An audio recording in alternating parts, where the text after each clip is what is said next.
Hey, welcome back to my channel. It's Erica, and I'm back with another monthly update. I'm going to be talking about the books that I've been reading recently, the books that I'm reading right now, some of my reading plans coming up over, well, probably it'll end up being over the next month or two, but they're books that I know that I'm going to be getting to fairly soon. So I'm going to start with the books that I've read recently. And what I normally do is go from books I enjoyed the least to books I enjoyed the best.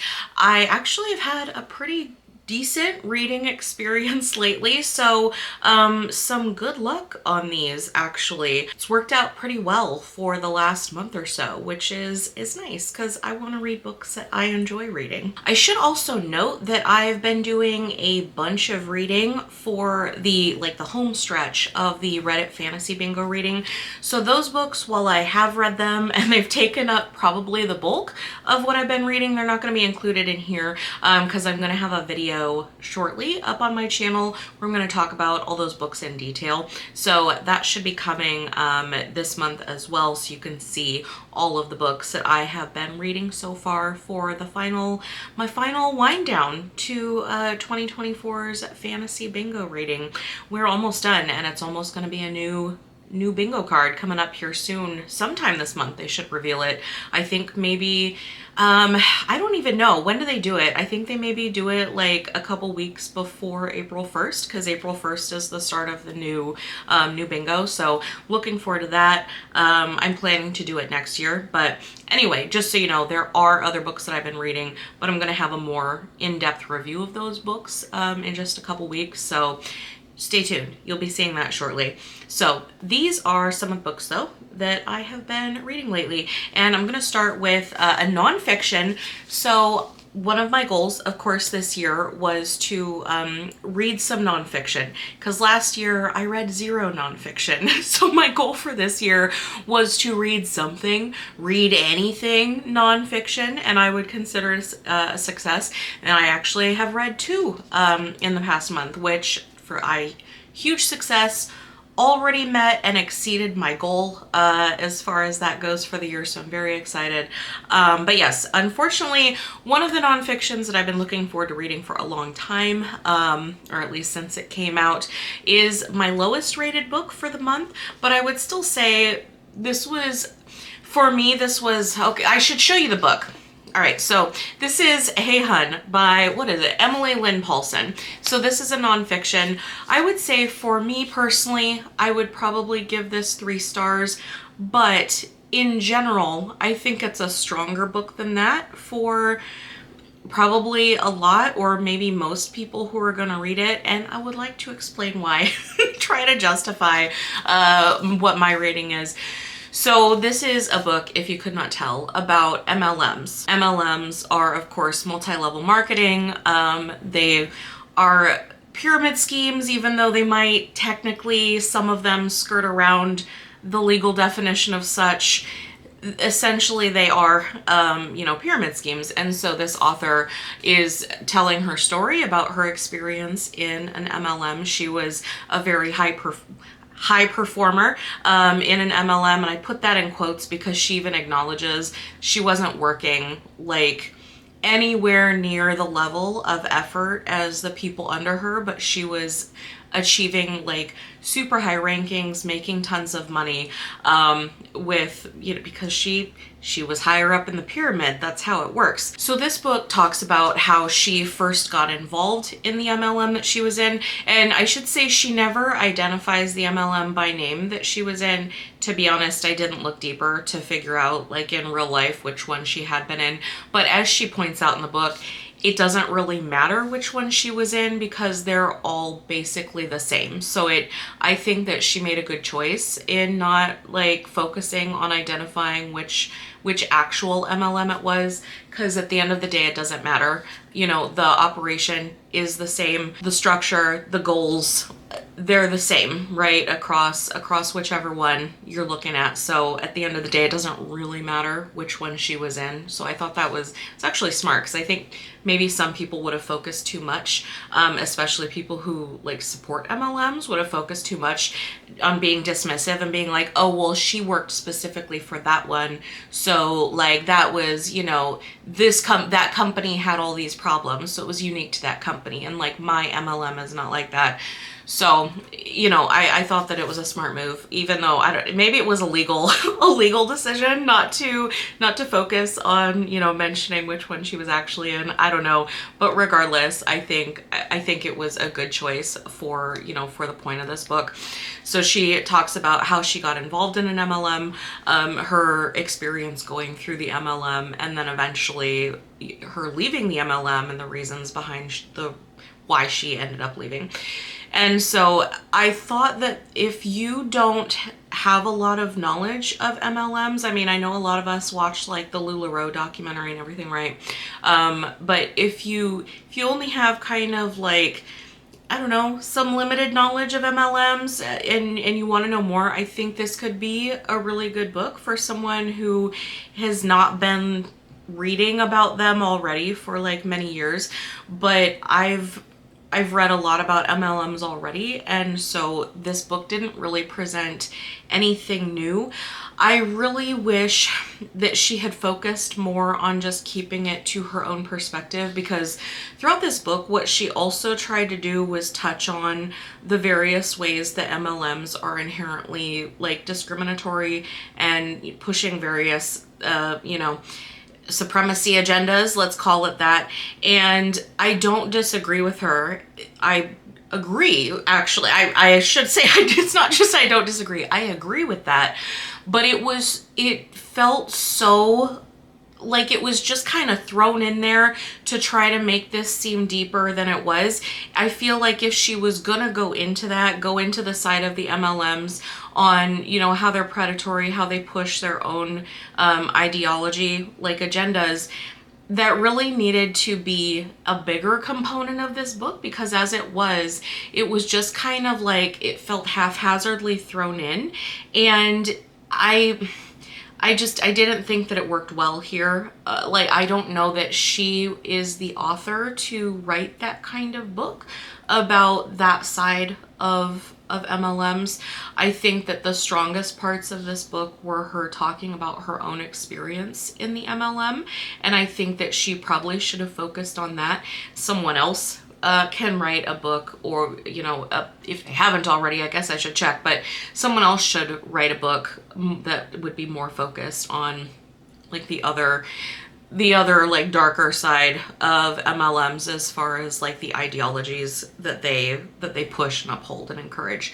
So that part didn't really work for me. I felt that it was kind of disjointed as I was reading through it, because you'd be reading about like her experience, you know, going through, she's trying to get these sales, trying to recruit people. She's, you know, feeling very like scrutinized, and she wants to fit in, but then she would interject it with some random statistics that she'd be throwing in.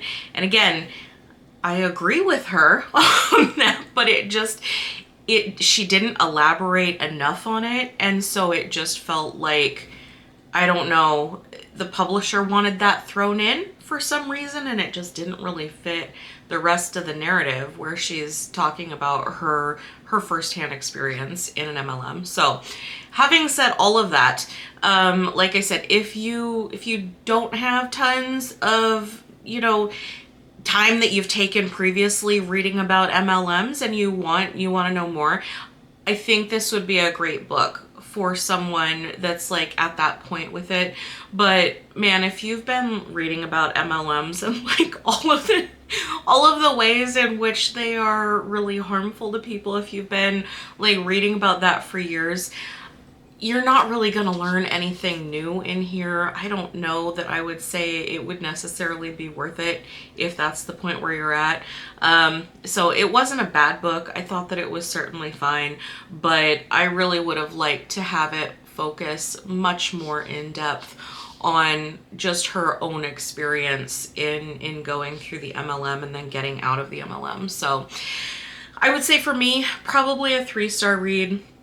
Realistically, objectively, maybe closer to a 4-star read for a lot of people. So that was just my own experience with it. I'm gonna see if any of my friends wants to read it. I don't think I'll be hanging on to this one. But I'll see if anyone that I know wants to check it out and learn a little bit more about MLMs. My next book is a Flavia de LUCE novel. It's the second novel in the Flavia de LUCE series. It's The Weed That Strings the Hangman's Bag by Alan Bradley. I read it in an ebook format, and I've been waiting to read it. I don't know why I've been waiting to read it. I really loved the first Flavia de LUCE book. I just haven't gotten around to this one, so I finally read it.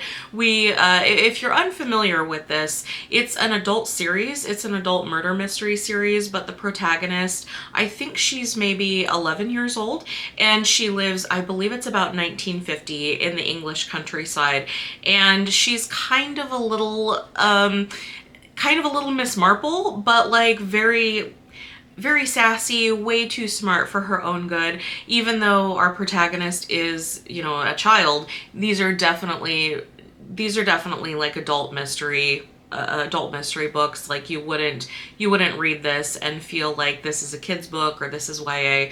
Like it's very clearly written to be an adult murder mystery, but our protagonist just happens to be a child. They're very fun, and if you like something like Agatha Christie, I think you'd probably really like the Flavia de LUCE series. In this one, we follow Flavia. She lives, like I said, she lives in the English countryside. She lives on this, I guess it's an estate with her father and her sisters. Her mother is just like passed away when Flavia was a baby, and so she lives there, with her dad and her sisters, and they've got a couple of staff that I don't know that they live there, but they're parts of the story. Like the staff in the house are big parts of like characters in the story too. And so she, much like Miss Marple, she keeps stumbling upon murders, and so she finds herself in this one. There's like a traveling show that comes into town, and there ends up being a murder, and of course Flavia takes it upon herself to solve whodunit. I thought this was really good. I didn't enjoy it quite as much as I did the first one, but I thought that it was still a really enjoyable murder mystery. So if you like whodunit, Agatha Christie, or, I get maybe a lot of people familiar with Knives Out, but if you're watching this, presumably you've at least heard of Agatha Christie because this is a book channel. So I guess if you haven't heard of Agatha Christie, Google her, because she wrote so many books and they're all of them excellent. She's one of my favorite authors, if not my favorite author of all time, and really great murder mysteries. But so if you like if you like Agatha Christie or you like Knives Out, I think you'd probably really enjoy Flavia de LUCE. I think is there like 10 Flavia de LUCE novels? There might be. I do absolutely plan to continue because they're just fun. They're fun to read. Really loved it. I would say that this one was probably maybe 3.5, close to 4-star book. It was an enjoyable read. I don't know when I'm gonna get to the next one, but I do plan to continue it. It's part of my goal, right? Continue with the series that I'm in the middle of. So I will be continuing with Flavia de LUCE. The next book that is on my list is the second nonfiction, because I read 2. This one is super short, but I'm still gonna count it. Obviously, why wouldn't I count it like it's a book that I read? I read On Tyranny, 20 Lessons from the 20th Century by Timothy Snyder. Timothy Snyder is, I believe he's a journalist, right? Yeah, and so he wrote this book on basically what it looks like when societies shift to like an authoritarian or tyrannical ruling situation, and it's excellent. It's super short. This is the large print edition, and I think it was maybe like 150 pages. It's incredibly short. 167. You know what? I lied. Timothy Snyder. I should look at the about the author. I was confusing him with another book that I'm going to be picking up shortly. That one is by a journalist. Timothy Snyder is a professor of history at Yale. So super short. I think everyone should read this. Like, I don't know that there is anyone that in the world, frankly, that this book is not for. And it was just really good. If you want to like learn more about political patterns, you know, things that you can see happening in real time as things shift to maybe authoritarianism, you know, what we saw firsthand in the 20th century, which was not that long ago now. A lot of us remember it, but a lot of people who were alive during like World War II, unfortunately passed now, so they witnessed those things firsthand. The rest of us learned about them, you know, either from you know, friends or relatives who did see it firsthand, or we learned about it in history. But this is, I think, it was great, and I'm going to be reading, he has another book called On Freedom, where it's basically like, what does it look like to maintain the freedom once you have fought for it, right, politically. So I'm planning to read that too. I do have it, but I don't know when I'm going to read it. Maybe later this year. Maybe, I don't know. It's a nonfiction. We're already past my nonfiction reading goals, but I do plan to continue, and I thought that this was a great book. Super fast, very easy to read. Yeah, pick it up. The next thing that I finished, I am going to count it, okay? I'm going to count it as a book because it's like an Audible exclusive. And I'm going to, you know what, let me pull up the name because I'm going to butcher the name.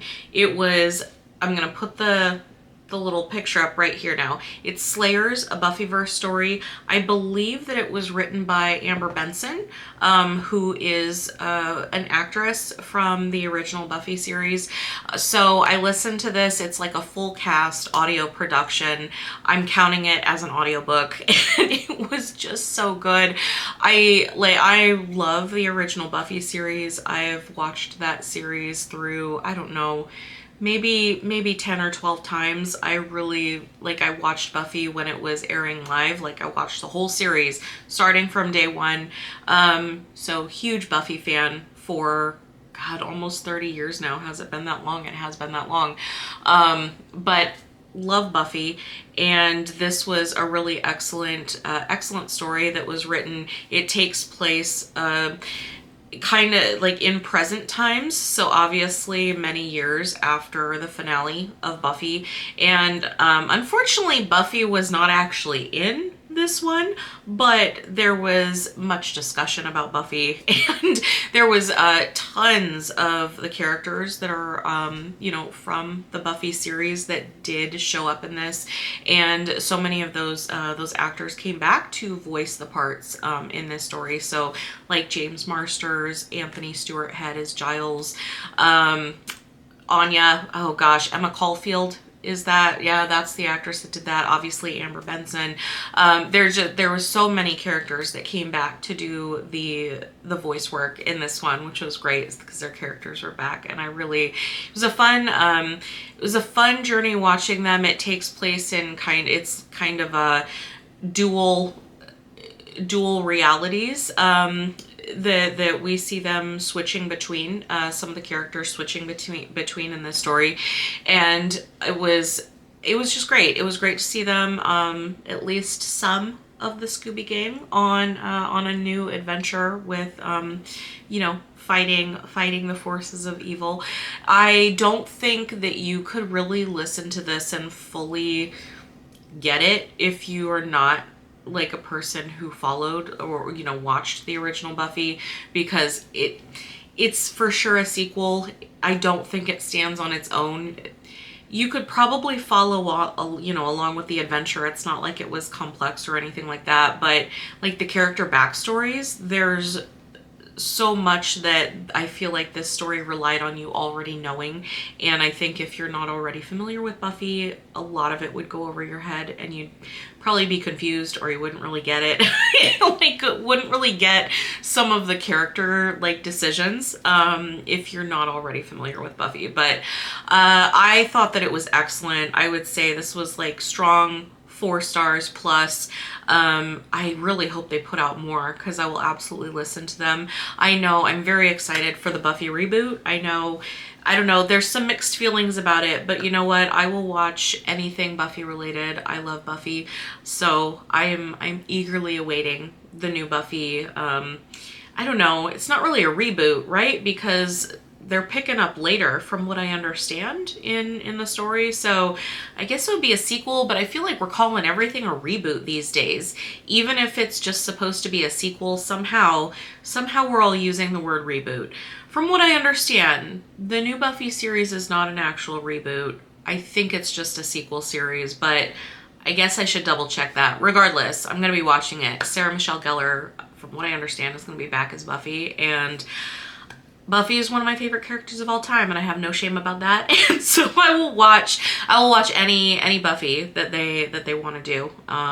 100%. I will be watching that. And oh god, recently Michelle Trachtenberg, she just passed away, so it was really sad. Like, with the timing of all of this, I had finished, I had just finished actually the Buffyverse story when the news came out that Michelle Trachtenberg passed away. It was shocking, but it was really tragic passing for her to go, and she was so young. So yeah, unfortunately she will not be back for the Buffy series. Maybe some kind of tribute to her in the new Buffy series. I think that would be appropriate, and I wouldn't be surprised if they do, because I know the cast was all like pretty close for that show. So yeah, it was a great, if you're a Buffy fan though, like if you've watched Buffy, really recommend this audio book. I guess I'm gonna call it an audiobook. Like I said, full cast production, really excellent. It was a lot of fun. So very, very strong read for me. And also it's, you know, I'm trying to explore more audiobooks. So I thought that this was something really good because it was like engaging, you know, with all the different voice actors, and I was already familiar with the characters, the lore of the world and everything. So I thought that it was a really good choice too, for me to be able to do that. So really love it. Hoping they come out with another one. The last one, my favorite book, my #1 book that I have read recently, that is going to be The Outcast Mage by Annabel Campbell. And I actually just had a video where I did a full review of this book with both spoilers and no spoilers. So I'm going to link that down in the video below so you can check it out if you want to. Like I said, this is a new fantasy debut, new fantasy release. It just came out. I think it came out in February, or about there, because I read it basically right away after I got it, and I'm so glad that I did. It was one of my most anticipated books of the year. I'll direct you if you want in-depth thoughts to that video, because I did go into it, but just briefly what this book is about, if you could not tell by the title, it's about a mage who's kind of a social outcast. She's a mage who can't actually like do magic, and she lives in the society where there are mages and there are non-mages, and they kind of try to coexist and rule the city together, but there's like a power struggle going on between the different factions. And so she feels like she's been identified as a mage, but she doesn't feel like she is one. But they've done these like tests on her, so they know that she is a mage, and she just has like, nobody has any idea why she can't actually do magic. She's been at this academy that they all have to go to for years to learn how to control magic. She still can't do any. She has no idea why. They have no idea why. The pressure's turned up because she needs to figure out like what is going on with her magic or her lack thereof. So we watch her throughout this book go on that journey of self-discovery for her magic. She has a very powerful mage. I guess he's referred to as a wizard in this. He's like the most powerful mage that they know of, that's like alive at this point in like their society, possibly the world. He sort of becomes her mentor, and so we watch him not so much, I don't know, in some ways maybe a training montage, which I love a good training montage. There was some of that in this book, but it was just really enjoyable. It was a very enjoyable read, extremely strong debut novel. I think I said in the video review that I did, if you told me that this was the author's like 5th novel, I would believe it, because I thought that it was just really well done. The writing, it was written in a way, it was just so easy to read, but it wasn't like shitty writing, you know? It just flowed in a really readable way, and it was nice. The story was compelling. There's a lot of elemental magic in here, which I really like. Elemental magic, like I just like mages in general, but I love that she chose some of the magic in here as elemental. And this book is excellent in setting up, I think, what is going to happen going forward in the series. I don't know how many books are going to be in the series, but this is book one of the Shattered Lands. So there's gonna be more. 100% I'm gonna be reading them, and I really, if you're looking for, you know, I think a lot of us are looking to try to find, you know, discover new authors that are worth reading. This was, I don't know, this was one of the best debut novels I've read in a really long time.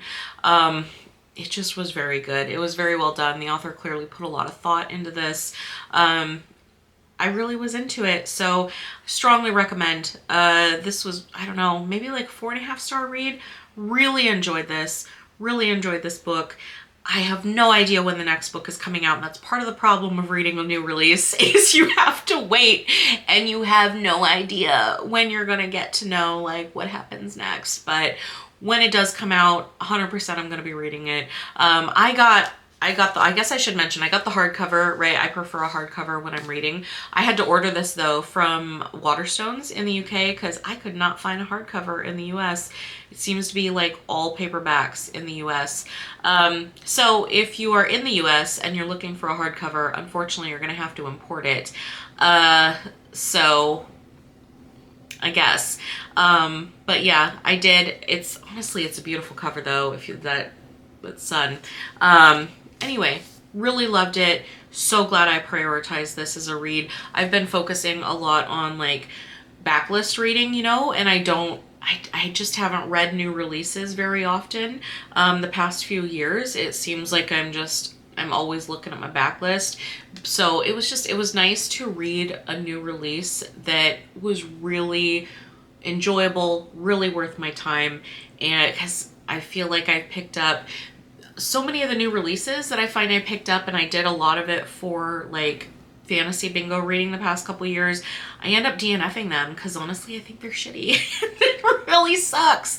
But I mean, what are you gonna do? I'm glad. I'm really glad that this one lived up to my expectations. And again, I will link my video below if you want to see my full thoughts and more about the plot, because I didn't dive into it here. There's a lot going on in this book.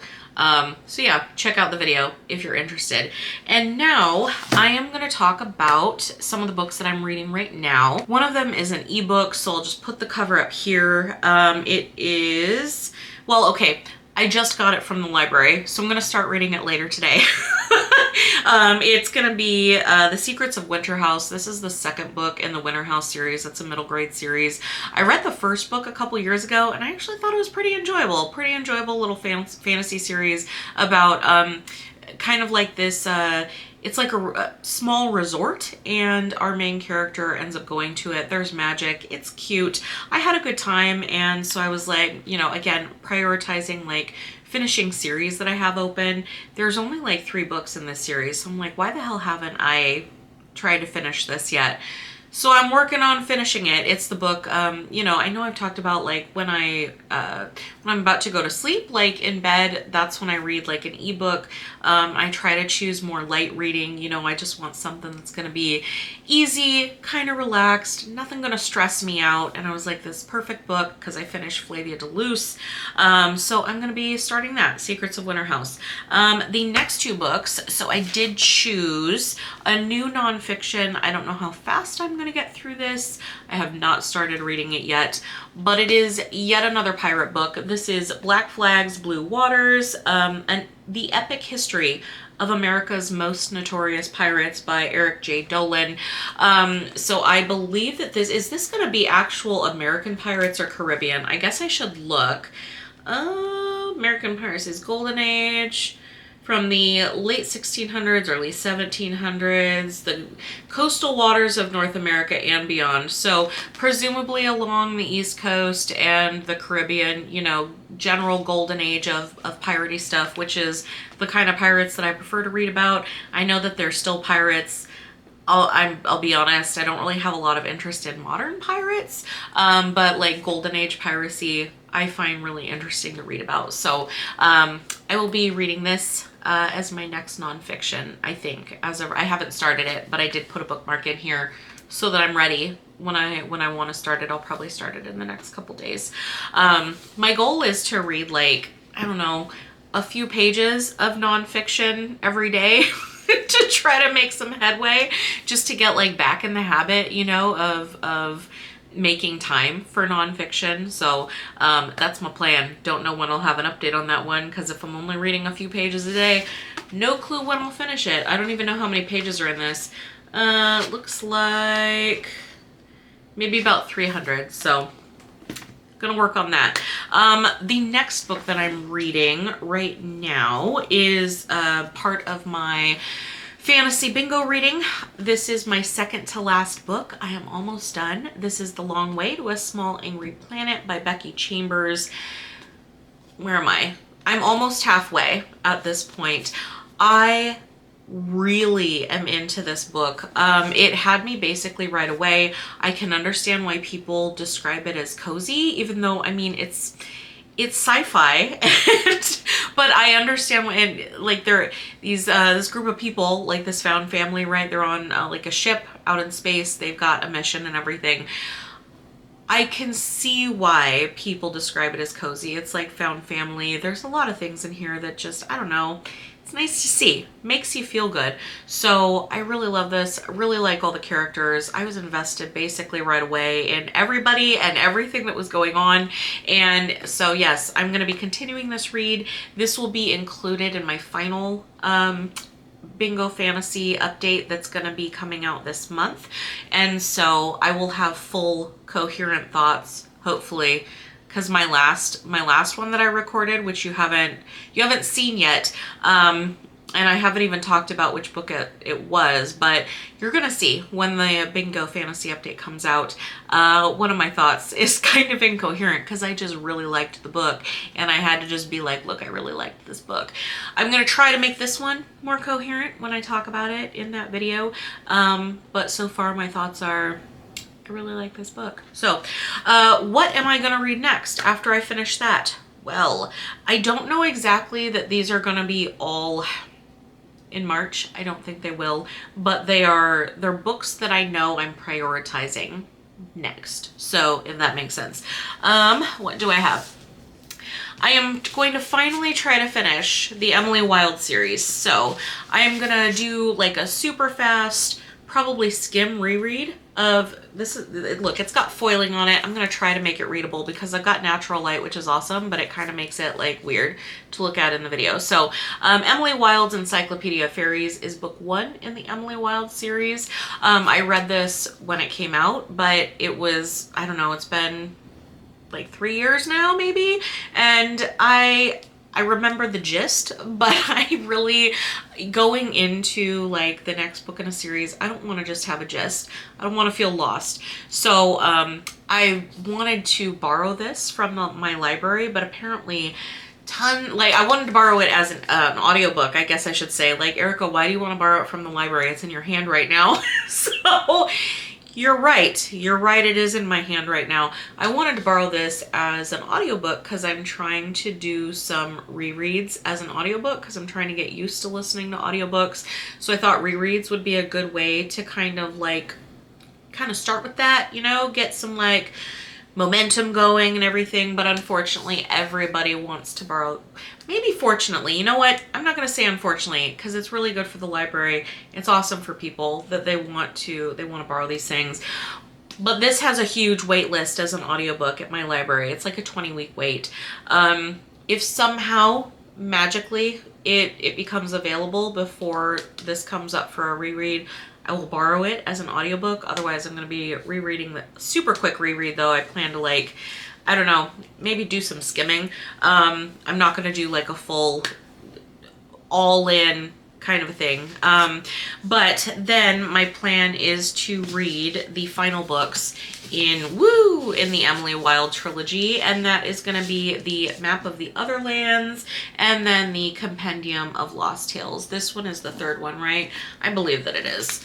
I should already know this because, like, I'm sitting here talking about it in a video, like I know stuff about it. Yeah, this is the third one in the series, and I believe this series is just going to be a trilogy, so this should be the last one, and it's a new release. I think it came out in February, so I will be excited to finish this series because I really enjoyed the first Emily Wilde book, and once again, it means that I will be completing an in-progress series, which is one of my goals for the year. So after that, I'm going to be continuing my reading of the First Law World. I'm in the middle right now of the standalone, like, Great Leveler trilogy. They're standalones, but I refer to them as a trilogy, whatever. These are the standalone novels. So this is the heroes. This is up next for me. I'm hoping to finish the entire First Law by the end of 2025. That is currently my goal. So I'm going to be finishing the standalones and then the collection of short stories, which I think is called Sharp Ends. And then after that, I'm going to move on to the Age of Madness trilogy, and then I should be finished with the World of the First Law. I know that Joe Abercrombie has a new book coming out. I think it's May, The Devils. It's a new book in a new universe, in a new series that he's starting. Yes, I have already pre-ordered a copy from Waterstones. Will I also pre-order a copy from The Broken Binding because it looks badass too? Probably I will. Joe Abercrombie has become one of my favorite authors, and so yeah, I will be supporting him by getting his books. Any book that he wants to put out, I will get it and I will read it because I just really love the way, I love his storytelling, I love his characterization. I've read enough by Joe Abercrombie at this point where he's just like an auto-buy author for me. You know, I know he's going to deliver something that I want to read. So I'm very excited for his new release, and I can't wait to read that. I'm gonna try to read that as soon as I get it. We'll see. We'll see what my reading is at the time, but I am very excited for his new release. So the last book that is on the docket is one that I have been excited about for a super long time. Why I haven't read it up until now, I couldn't tell you. Couldn't tell you. Had it for a long time, seen it talked about online for a long time. It's finally getting the attention it deserves, I think, among the general public because it got traditionally published. But of course, I am talking about Dungeon Crawler Carl, this by Matt Dinniman, and I am hella excited to get into this. Everyone, or I guess almost everyone that's read it, says that it's just really fun, super fast and easy to read. After I finish reading this, I might also listen to the audiobook because everybody says this is apparently, like, this series is one of the greatest audiobook series ever made. So I figured that I will read this, and then because I'm trying to get into audiobooks and do some rereads with them, I will read this physically and then maybe listen to the audiobook afterwards and get the best of both worlds. So I'm very excited. This is also going to be the very last book that I need to finish for my fantasy bingo reading. So this is a high priority. After I finish Long Way to a Small Angry Planet, I will be picking this one up immediately. Those are all the books. We've talked about all the books. Yeah, that was my reading. That was my reading for now. What have you been reading lately? Let me know. Let me know down in the comments. Have you read any of the books that I talked about? Let me know what you thought about them too. That's all that I've got for you today. I feel like this was a short update, but I don't know. My camera tells me I've been recording for a while now, so apparently not that short. Not that short. But yeah, that's all I've got for you today. So thank you so much for stopping by. I always appreciate it. Please remember to like this video and subscribe to my channel, and I'll see you next time. Thanks.